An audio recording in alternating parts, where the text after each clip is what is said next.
Welcome to the Caregivers Coaching Corner and part 3 of routines and structures in dementia care.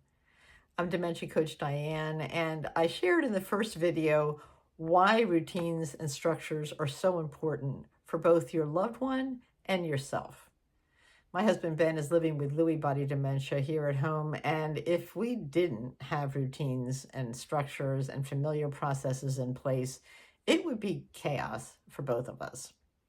So in part 2, I shared about the different times of day when a routine or a process might be helpful, things that we used to take for granted in the past. But in this video, I'm going to share our reality and the kinds of things that work for us.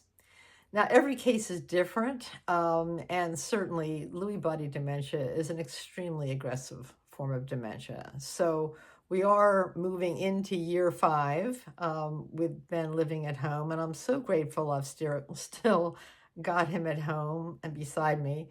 But the bottom line is, a lot of the activities and things we do during the day are the same every day because Ben can't really focus that much on the kinds of things that he used to be able to do. He's an artist and a musician, and I continue to try to find things to engage him, but focus is not the easiest thing for him. So certainly the morning routine, though, is fun for us in the sense that it's pretty much the same every day. He wakes up and I do need to help him change right away. And we have a changing room. He sleeps downstairs and we have a changing room downstairs where I have, a chair set up for him with a washable incontinence pad and a disposable one. So that's all ready to go. I have all the supplies right there in terms of disposable briefs and things to help him get cleaned up. And, I don't try to get a shower right away. I just want to help him get clean and comfortable and dry as soon as he wakes up. And he's usually very cooperative. Again, he's used to the routine and he's used to the place where we do it and the steps we go through. So I, take off his slippers first, and then I help him remove the soiled clothes, and then we put everything back on, in the reverse order. And so that works for us. And then he's hungry. He likes to eat right away. He's got a healthy appetite, which I'm deeply grateful for. And we, sit in the same place. He sits in the same chair. I use the same plates and utensils. We do use plastic bowls and plastic plates. He does use weighted silverware because he has a slight tremor. There are some correlations between Lewy body and Parkinson's. Some people even say it's the same disease, but the bottom line is there are some of those adaptive utensils that really help him to reduce the tremor.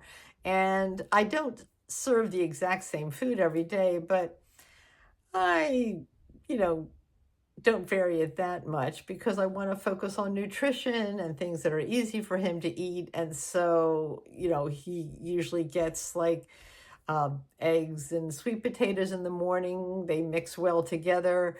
Or I'll do some kind of a grain like oatmeal, with nuts and raisins, and those kinds of things are easy for him to eat. I make him a smoothie that he drinks throughout the day and that has fruits and vegetables in it and different supplements. So as I said, our morning routine is really pretty standard. He's usually, after he's eaten, quite honestly, he has a fair amount of energy in the morning. I do let him just walk around the house as I'm preparing meals for the rest of the day or getting his smoothie ready. But then we need to go out for a drive by like 10 or 10:30, because if we don't do that, he starts to get pretty ramped up. He's come to expect it. It's fun for both of us, so we'll go out for our drive, sometimes for an hour and a half. Now, if it's a nice day, when we're out for our drive, we have a couple of different places where we stop and we can walk. So we'll get out and stretch our legs and take a walk, or we'll come back to where we live because we have a nice circle in front of the house. And that's, again, another easy place for us to walk and help him to dissipate his energy.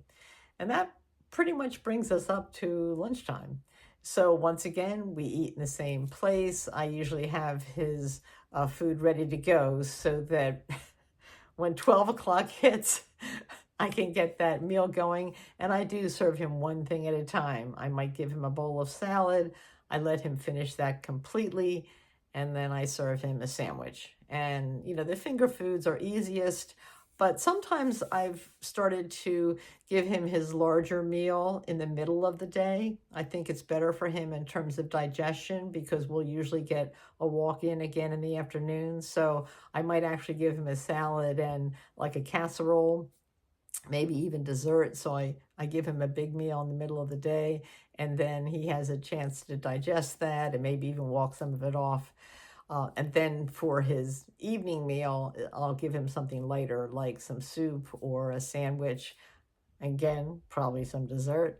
And then that helps him to just start to wind down a little bit. He doesn't have as much to digest after dinner. And with these longer days, we might actually take another walk, take another drive, or hopefully watch even a little bit of TV. I didn't used to be able to watch TV at all with Ben, so that's actually something that has been a blessing because it's something that helps to just kind of calm him down. He gets engaged with sometimes the animated movies or even just those travel videos that show somebody like walking through a beautiful place in Greece or Italy, and I just kind of sit back and deep breathe at that point, and we both start to settle down a little bit for the night. Now, for Ben, he does sleep downstairs. I don't want him on the steps at night because he can sometimes wake up during the night and is usually half asleep. So the last thing I want him doing is climbing the steps. So I do have gates on, both sets of steps that lead to the upstairs, and he's just used to it now. In the beginning, he did try to open them and try to fiddle with the gate, and he doesn't anymore. He just walks right past it. And if he does need help changing in the night, then I do that, and he goes back to bed. So that's just a sample, I guess, of how our day goes. And that's been pretty consistent for a while. But every once in a while, of course, I do try to introduce a new activity because you just never know. I mean, there are times when he shows no interest in something, and then the next time I introduce it, he gets totally into it. I mean, as silly as this sounds, I started to kick around a little ping pong ball in the kitchen one day, and darn if we didn't play like ping pong soccer for 45 minutes. It was really cool. So there is always that balance, I guess, between keeping things consistent, keeping things familiar, having routines in place that help our loved ones to minimize confusion and minimize decision making, but then also, introducing new things when we can to see if we can keep them engaged, see if we can keep them interested, because that is going to help their cognitive processes and perhaps even just minimize the decline.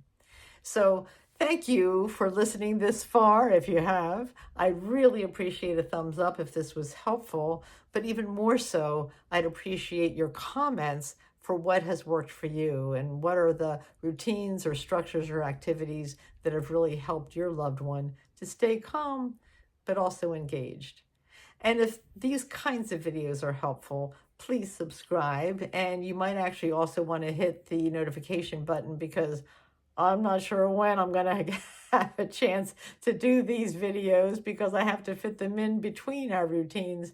And so if you want to be notified when something new comes out, then hit the bell and you'll know. So once again, this is Dementia Coach Diane on routines and structures in dementia care.